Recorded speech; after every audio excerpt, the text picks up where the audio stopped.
Hi and welcome back to the chicken pen. We've had a lot of interest in the chickens that we keep and the breeding program that we have, and today I'd like to tell you a little bit more about that. So join me.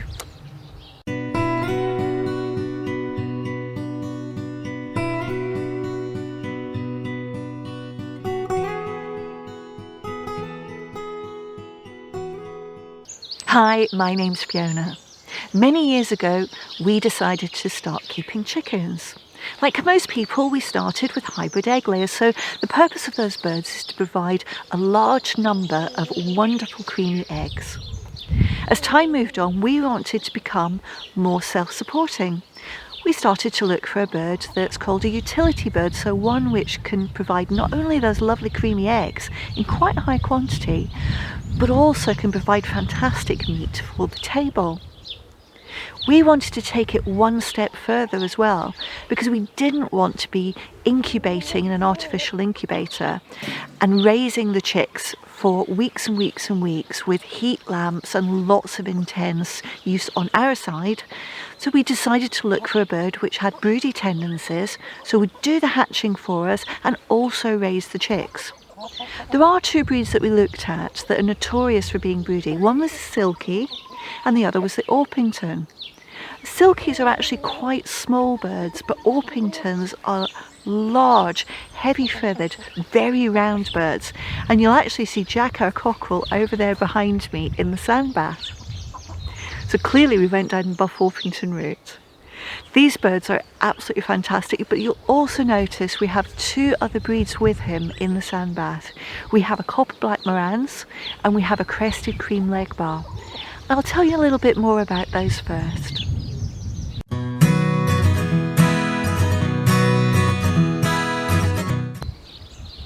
Both the crested cream Legbars and the Marans are kept as egg layers. Buff Orpingtons won't lay eggs when they are brooding or raising chicks, so will be off lay for at least 12 to 15 weeks in the summer months. Without the cream Legbars or the Marans, we'd have no eggs to eat at all during that time. This is Moye, who's one of our cream Legbars. They are quite small birds but produce very good size eggs. As you can see, the breed is characterised by grey feathers on their backs, an upright tail and a salmon pink chest. They also have a lovely cream collar which is feathered with black on the edges. They lay between 180 to 200 eggs a year and they are full of character. They're very, very friendly. Some people call them flighty, but I just say they live life at 100 miles an hour, which isn't apparent from the slow amble that Moye is showing on screen, but I frequently find her up trees, climbing on things and actually running as fast as she possibly can. They don't appear to jump at their own shadows, but they can be very energetic. These two beauties are Thunder and Lightning, our two copper black Marans. They are not as large as our Orpingtons, but they are larger than the cream Legbars, and their eggs are enormous. Thunder's eggs would definitely be classed as extra large if they were sold commercially. As a breed, they have beautiful black feathers with a green sheen and sunlight, and that makes them very interesting to look at. Their feathers on their collars also have a copper sheen, hence the name Copper Black Marans.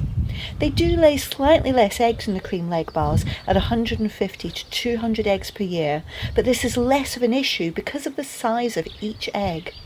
Like the cream Legbars, they are very friendly birds, and they're always one of the first to come to us for treats.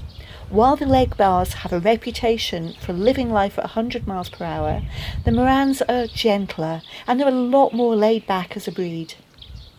Let me move on and tell you about our utility chickens, our Buff Orpingtons.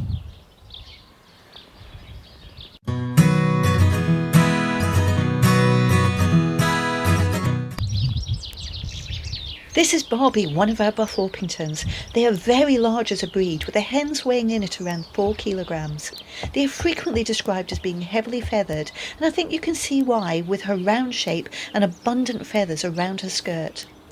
It makes her ideal for faring very cold weather, as well as keeping her chicks warm in the early days when they're unable to regulate their own heat. This goes hand in hand with Barbie's broody tendencies. Buff Orpingtons are the least energetic of all of our chickens, being very docile and happy to amble slowly around the field, exploring everything they can find methodically. They do have short wings in comparison to our other birds too, so I have never found them roosting up trees in the orchard, and they're unlikely to gain more height than 3 feet when they jump and flap their wings. This means the breed is not only popular as a utility chicken, useful for eggs and meat, but also as family pets, as a low fence will keep them safely in an enclosed space. Now we come on to Jack, our Buff Orpington breeding cockerel. He's magnificent, weighing in at 5 kilograms, which is very large even by breed standards. He's a good example of the breed with a large broad chest and a low stance, large red comb and wattles, and a fantastic cascade of feathers on his neck and tail. What we look for in a cockerel is not only this physical appearance, but it's important to us that he's not confrontational either with us or with the hens. His job is to fertilise eggs for hatching in spring, and we don't want this process to end up with the hens being physically hurt. There is mating dance that cockerels should do to see if a hen is amenable, but if a cockerel is impatient, they might grab the hen by the comb and have their wicked way. This leads to a common injury in breeding flocks, which are torn combs on the hens. We prefer to avoid this and select cockerels that are more patient and are prepared to dance for the hen's pleasure. Now that you've seen the 3 breeds of chickens that we keep, I'd like to explain our philosophy of why we chose those breeds. This is a Buff Orpington egg, very similar to those that you see in the supermarket, lovely salmon pink colour. And Jack, our cockerel, will fertilise the eggs from our hens, and these are the ones that will set under the Buff Orpington broody hen. What we don't want to do is set a weird hybrid from the crested cream Legbars or the copper black Marans, fertilised by Jack, crowing over there. So we need to be able to differentiate the other eggs. So it's quite easy because this is a crested cream Legbar egg, so it's blue. Very easy to tell apart from the Buff Orpington. We've also got a dark chocolate brown egg from the copper black Marans. So that's never going to be set under a broody hen as well. So I hope you understand why we chose those 3, and we can have them all running together, enjoying a very large space together.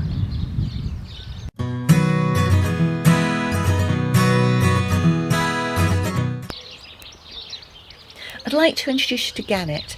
Gannet is the last of our very first Buff Orpingtons that we ever owned, and by chicken standards she is now a geriatric and is kept purely as my pet. Having said that, she's still head of the flock by virtue of her seniority, but I am getting a little off topic. Let's go back to our goals, and our goals in the beginning was to be more sustainable in the food that we eat, which included eggs and meat.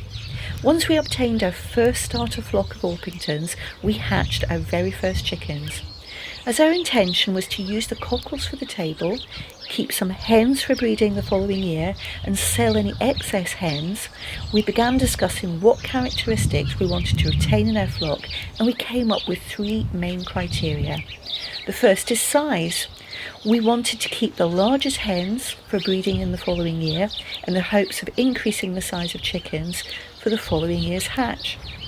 The second was temperament. Each hen that we kept must be friendly and calm in nature. It is possible to hatch an Orpington that bucks the trend of the breed and potentially jumps at their own shadow or is a little bit more aggressive, and we don't want to keep those tendencies in the flock.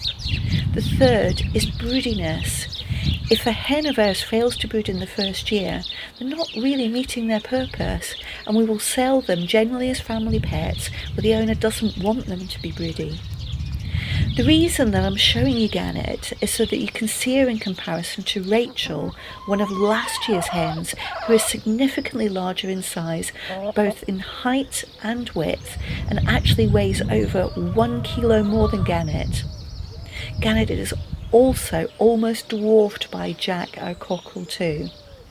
This shows that we've achieved our first goal in increasing the size of the chickens. Our second goal was temperament, and we started with a really good baseline with Gannet. As you can see, she's happy to be hand-fed. Chickens that are happy in this way are generally easier to handle.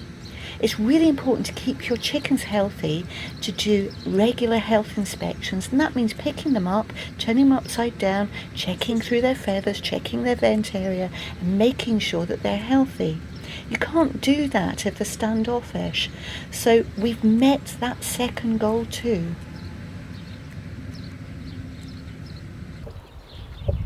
Our third goal is broodiness, and here you can see Cinnamon, who is actually hatching her chicks. You can see Egg there, which is broken shell from a hatched chick, and these chicks are less than 24 hours old. Now Cinnamon is actually Gannett's great-great-great-granddaughter, and she is absolutely amazing, and she's retained that broodiness all the way through. So we've achieved all 3 of our breeding goals.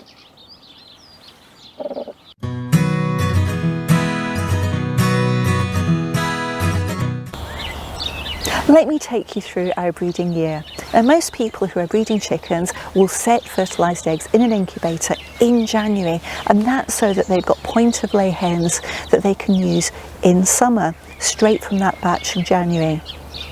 We are using a natural method with our Buff Orpingtons to sit on the eggs, incubate them, and then raise the chicks. And that means we've got to wait for those hormones in the heads to tell them that it's a good time. And the hormones are triggered normally when the days get longer and the days get warmer. That in the UK is April-May time, and we have multiple hens sitting in succession over that time period, and we'll give them each some eggs to incubate.